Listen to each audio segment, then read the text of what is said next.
안녕하세요. 하나님의 말씀을 배달합니다. 요기요큐의 이성재 목사입니다.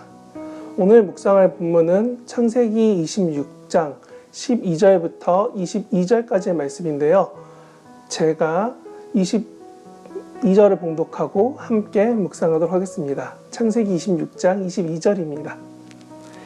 이삭이 거기서 옮겨 다른 우물을 팠더니 그들이 다투지 아니하였으므로 그 이름을 르호봇이라 하여 이르되 이제 여호와께서 우리를 위하여 넓게 하셨으니 이 땅에서 우리가 번성하리로다 하였더라.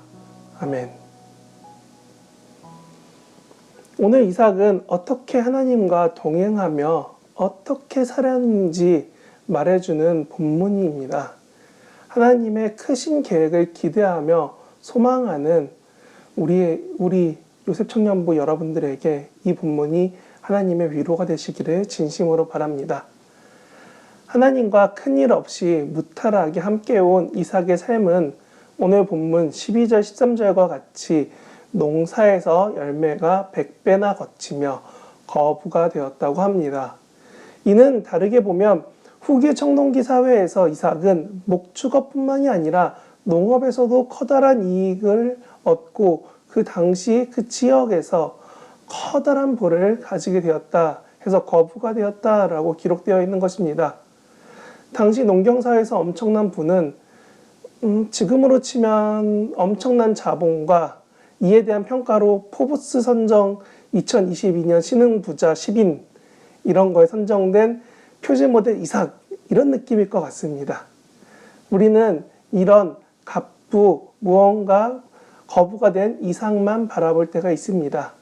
마치 아이언맨의 주인공처럼 회사를 키워서 운영하는 갑부가 아니라 아이언맨 슈트를 입고 날아다니며 무언가 능력껏 자기 마음대로 살고 있는 토니 스타크를 바라보는 것처럼 이삭을 자기 마음대로 산 거 아니냐라고 바라볼 때도 있습니다.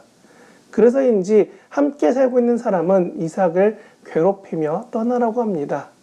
당시 농경을 위해 가나안 땅 서부 지역으로 내려온 이삭은 우물이라는 물을 가지고 갈등이 빚어지는 상황에 계속 놓이게 됩니다.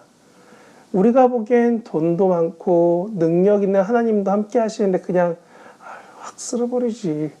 이런 마음이 부족한 저라면 너무나 많이 드는데 그런 생각이 그런 마음이 막 저를 붙잡고 흔들게 할 것 같은데 이런데 이삭의 상황은 녹록치 않은 이 상황을 답답해하고 갑갑해하지만 이 지역 내 텃세와 따돌림을 묵묵히 받아냅니다. 마치 선교지에서 선교사님들이 묵묵히 받아내는 것처럼요. 저 당시 수자원인 우물은 지금의 원유처럼 매우 중요한 가치가 있는 자원입니다. 그런데 그것을 파내면 덮어버리고 막아버리기 어려운 상황이면 내쫓아버리는 이삭의 상황은 참 어려운데 그런 이삭은 큰 말 없이 또 장소를 옮겨서 우물을 팝니다. 왜냐하면 물이 필요했으니까요. 이 집은 넓고 볕도 들어오고 참 좋은데 단점이 하나 있어요. 물이 안 나와. 여러분, 새로 집을 구할 때 이런 집에 들어가시겠습니까? 물이 끊긴 이삭은 또 이동합니다. 이렇게 여러 차례 다툼이 없이 이동하는 그 이삭의 마음은 어떠했을까요? 파라오 왕, 황제와 같이 아비멜렉도 아마 당시 블레셋 지역의 통치자명으로 보여집니다. 그래서인지 아버지인 아브라함도 아들인 이삭도 같은 호칭인 아비멜렉이라 명하고 있습니다. 그런데 오늘 본문에서만 봐도 아비멜렉이 3차례나 방해를 행하자 결국 이삭은 또 이동하고 마침내 방해가 없는 그곳에 이르러서 이름을 르호봇이라고 합니다. 저는 이런 이삭의 행동 방식을 보며 선한 일을 묵묵히 행하며 그 자리를 지키고 있는 우리의 상황이 떠올랐습니다. 가족이 모두 믿지 않지만 교회의 예배를 위해 명절에 가족과 타협하고 있던 청년, 교회 다닌다는 것만으로도 눈치를 받으며 코로나 기간 힘들게 출근하며 직장을 다닌 청년, 가족의 무단한 반대 속에서도 신앙을 위해 기도하며 한 영혼 한 영혼 그들을 전도하려고 힘쓰는 그런 삶.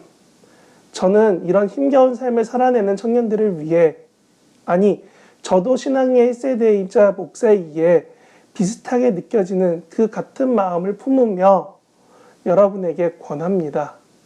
이삭은 묵묵히 그 자리를 지켰습니다. 이렇게 힘들고 어려운 자리를 묵묵히 지킨 이삭을 보며 저는 이렇게 전하고 싶습니다. 이 모습이 바로 로봇과 같은 변함없는 신앙은 아닐까요? 누군가 제게 이렇게 말하더군요. 사람은 사람을 속이는데 기계는 입력된 대로 행동한다고요. 우리도 하나님께 입력받은 사랑만 가지고 이삭처럼 묵묵하게 세상에서 사랑으로 살아갈 수 있으시겠습니까? 제가 바라보는 르호봇은 가족의 구원을 위해 몇십 년을 기도하며 겨우 가족이 교회에 나갈 때에 그때 얻는 즐거움 같습니다. 제가 인지하는 르호봇은 하나님이 다툼의 자리가 아니라 인도하심의 자리, 예비하심의 자리로 그렇게 위로하시고 응답하신 결과로 보여집니다. 그런데 드디어 저 자리에 그 르호봇에 이르기 위해선 우리도 한 가지 결심이 필요합니다. 끊임없이 묵묵히 기도하며 기다리는 그 순종이 필요합니다. 이삭은 하나님 앞에서 화려한 이벤트와 기적으로 버무러진 아버지 아브라함과 아들 야곱 사이에 그 사이에 존재하는 슴슴한 평양냉면 같은 신앙을 기록하고 있습니다. 이런 짧고 무난해 보이는 글들 뒤에는 하나님을 전적으로 신뢰하는 이삭을 우리는 모두 알게 됩니다. 나는 오늘 이삭과 같이 묵묵히 지켜갈 일은 무엇입니까? 나는 로봇처럼 하나님이 입력하신 은혜로 사랑으로 살아가려면 어떻게 해야 되겠습니까? 이런 하나님의 도우심을 구하며 하루를 살아내는 저와 여러분 되시길 진심으로 바랍니다. 아멘.